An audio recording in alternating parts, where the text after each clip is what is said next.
दंगेकर पुढे काय बोलायचं तर वैफल्यग्रस्त दोनदा पडलेत, पण यांच्या बाजूचं कमळ घेतलं त्यांना कुत्र विचारणार नाही. गुत्तेवाल्यांचा जो ह्या भारतीय जनतामध्ये प्रवेश झाला आहे, आमचे पुणे महानगरपालिका, पुणेकरांची अस्मिता, बडेकरांची इथं तुम्ही घाण ठेवली त्यांच्या गाडीवर, ह्याचं उत्तर आता द्यावं लागेल त्यांना. रोज नवीन नवीन ट्विट, रोज नवीन नवीन खुलासे.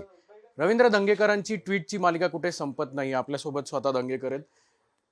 कालपासनं किंवा 4-5 दिवसांपासून तुम्ही जी मालिका लावली आहे ती काय, म्हणजे एक नक्की एक एक एक एक टप्पा आहे का याच्यातनं मोठा काय गौप्यस्फोट आहे? नाही, याच्यामध्ये तुम्हाला मी सांगतो, पुण्यातल्या गुन्हेगारीवर तुम्ही त्यांना विचारलं, ते बोलले नाहीत.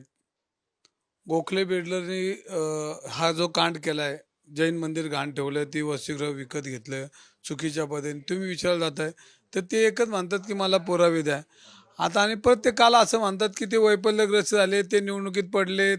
हे 2-3 वाक्य त्यांनी सध्या झोपेत बी स्वप्नात बी त्यांना हे दिसत असेल. आता दंगेकर पुढं काय बोलायचं तर वैफल्यग्रस्त दोनदा पडलेत, पण ह्यांच्या बाजूचं कमळ घेतलं त्यांना कुत्र विचारणार नाही. आणि गुत्तेवाल्यांचा जो ह्या भारतीय जनतामध्ये प्रवेश झाला आहे किंवा त्यांनी ही दादागिरी चालू केली, ही सण कोण करणार नाही. कारण भारतीय जनता पार्टीतल्या एका उंचीवर नेण्याचं काम काही लोकांनी केलं आणि त्यांनी उंचीवर नेताना बिल्डर लॉबी, चोर लोक ह्यांना आणि टेंडर प्रक्रियेमध्ये ही लोक कधी दिसले नाही. पण ह्या 7-8 वर्षामध्ये टेंडर प्रक्रिया, कोरोनाच्या काळात झालेलं करोड रुपयाची गैरव्यवहार, तिथल्या असलेली सिस्टीम हायजॅक करून स्वतःचे गल्ले आणि बिल्डरांचे गल्ले भरण्याचं काम केले आणि पुणे महानगरपालिकेची इज्जत आता isakal.com आहे देशातील नंबर 1 ची मराठी न्यूज वेबसाईट. प्रत्येक अपडेटसाठी isakal.com ला नक्की भेट द्या. ही बिल्डरांच्या दारात कशी घाण ठेवली ती मी तुम्हाला ट्विट केले. त्याच्यामध्ये बडेकर नावाचा बिल्डर आहे. तो बडेकर नावाचा बिल्डर ह्या जैन जागेसाठी 2 नंबरचा ठेकेदार आहे आणि ह्याच्या गाडीवर महापौरांचा लोगो कसा काय, हा प्रश्न परत मी उपस्थित केला.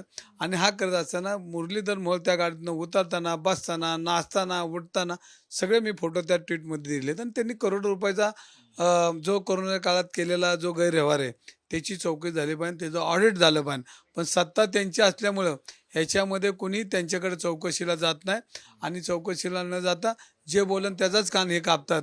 पण ह्या पक्षाला उंचून येणारे अनेक लोक आहेत, त्यांचा आम्ही सन्मान करतो. मग जावडेकर साहेब असतील, प्रदीपदादा राऊत असतील, शिरोळे साहेब असतील, विजय काळे असतील, बापट असतील, त्यांनी अशा पद्धतीनं कधी ह्या पुणे नगरीचा कारभार केला नाही.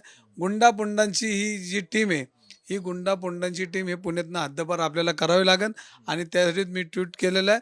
आणि मुरली मोहोळांनी ह्याचं उत्तर दिलं पाहिजे. कालही त्यांनी उत्तर दिलं की विशाल गोखले माझा मित्र आहे, राहणार, आणि ते भीष्म प्रतिज्ञाच केली आणि पुण्याला लुटायचंच, हे शेवटचं वाक्य बोलायचे ते राहून गेलेत. ते थोड्या दिवसात मी त्यांचं उत्तर मीच तयार करून देणार आहे.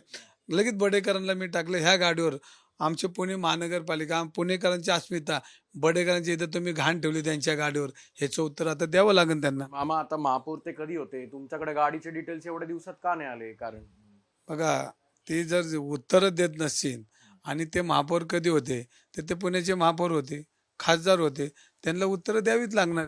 तुम्हाला एवढ्या उशीर का लक्षात आलं की ती गाडी कोणाची होती, कधी आली? माझ्या लय लवकर आहे. माझ्या प्रत्येक दिवसाचं ऑडिट आहे माझ्याकडे. आणि ते काय होतं, ते ऑडिट करताना आता कुठंतरी ते जमलं पाहिजे गणित. आता गणित जमायला लागलं, म्हणजे बडेकर आल्यामुळे गणित जमलं. हे बडेकर नसतं ह्या प्रक्रियेत तर बडेकर आला असता का? बडेकर ह्या प्रक्रियेत आहे, जैन मंदिर घाण ठेवण्याच्या ह्याच्यात महावीरांचं बडेकर आहे म्हणून बडेकर आलं ना. बडेकरचा तसा काय माझा रोल नव्हताच. ती गाडी वापरली पुणेकर बघून घेते. दंगेकर काय एकटाच बोलणार आहे का? पण ते ज्या वेळेला नाही नाही म्हणतात ना, त्या वेळेला मला दाखवायला लागतं, ह्याचं उत्तर द्या. ते देत नाहीत. वैफल्यग्रस्त पडलेत, एवढे 2 शब्द त्यांनी. नेमकी तुमच्या मनात एवढी सल काय त्यांची? अजिबात सल नाही. माझे चांगले मित्र आहेत. महानगरपालिकेमध्ये आम्ही काम केलंय. ते महापौर होते, मी खाली समोर बसायचो. सन्मानाने त्यांनी वागणूक दिली, सन्मानाने मी वागणूक दिली. पण पुण्याच्या गुन्हेगारी बोललो मी वाईट, बडेकरवर बोललो मी वाईट, गोखलेवर बोललो मी वाईट. मग ही चांडाळ चौकटीन तुम्ही जी सगळी यंत्रणा चालू केली, बरंच म्हणतो, अड्डेवाले आणि गुत्तेवाल्यांची संख्या यांनी जमा केली. ह्यांच्या सहित अड्डेवाले गुत्तेवाल्यांचा बी मी हिशोब देणार आहे. काय हे नेमकं कालपासून तुम्ही जे सुरू केलं, अड्डावाले, गुत्तेवाले, ताडीवाले, काय नेमकं? कालही तुम्ही माझ्या टोन मध्ये मग तेच सांगताय की ताडीवाले, गुत्तेवाल्यांना कॉन्ट्रॅक्ट दिले, काय हे नेमकं? मी काय म्हणतो हे सगळं तुम्हाला एक हळूहळू सांगणार ना. एका ते तुमच्या ह्याच्यामध्ये बसलं पाहिजे नाही, सगळं हळूहळू देतो ना सगळं. सगळं बसतं आमच्या ह्याच्यात, पण काय म्हणजे तुम्ही ठरवलंय का की काय म्हणजे? ठरवलं ना. मी विकृती बोलतोय, संस्कृती बोलत ना, विकृती बोलतोय. भारतीय जनता पार्टीमधली सगळी लोक चांगली आहेत, सगळी लोक चांगली आहेत. पण ह्या 8-10 लोकांनी पुण्याचं विकण्याचं जो पुन्हा विकलं, महानगरपालिका विकली, बिल्डर लोकांची इथं घाण ठेवली, ठेकेदारांची इथं घाण ठेवली, त्याचं उत्तर ह्यांना मला द्यावंच लागेल. एकीकडे तुम्ही म्हणताय पुणेकर फर्स्ट, पण सातत्याने तुम्ही ते मोहळ्यांवर टीका करताय, चंद्रकांत दादांवर टीका करताय. इतर विकास कामं तुम्ही महायुतीमधलेच आहात, तुमच्याच सत्ताधाऱ्यांवर विकास कामावर तुम्ही बोलत नाहीत, वाहतुकीच्या नियोजनावर का नाही बोलत?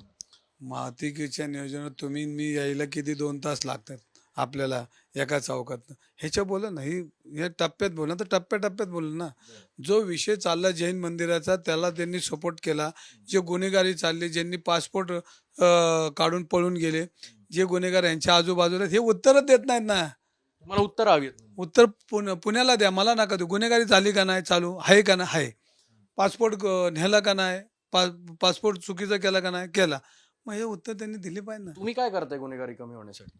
मग आता ह्यांनाच उत्तर विचारतो. आणि मी परत एकदा म्हणतो, मी बाहेरच्या काय पानटपरीवाला जाऊन विचारणार की बाबा गुन्हेगारी, ह्यांनाच विचारणार. सत्तेत आहेत, पोलीस यांचे आहेत, शासन यांचे, त्याचे पदाधिकारी आहेत. मी पदाधिकारी नाहीत.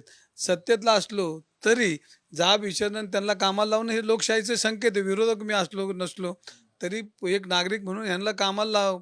ज्यांच्या काय त्रुटी राहत असेल तर त्याची सजेशन देणं आपलं काम आहे. तिकडे सातत्याने भाजप म्हणताय की तुम्ही पुराव्यानिशी बोलत नाही, तुमच्याकडे पुराव्यांचा आधार नाही. आता बडेकरचं आता गाडी दिली, आता काय बडेकरच्या घरात जाऊन बसू का मी?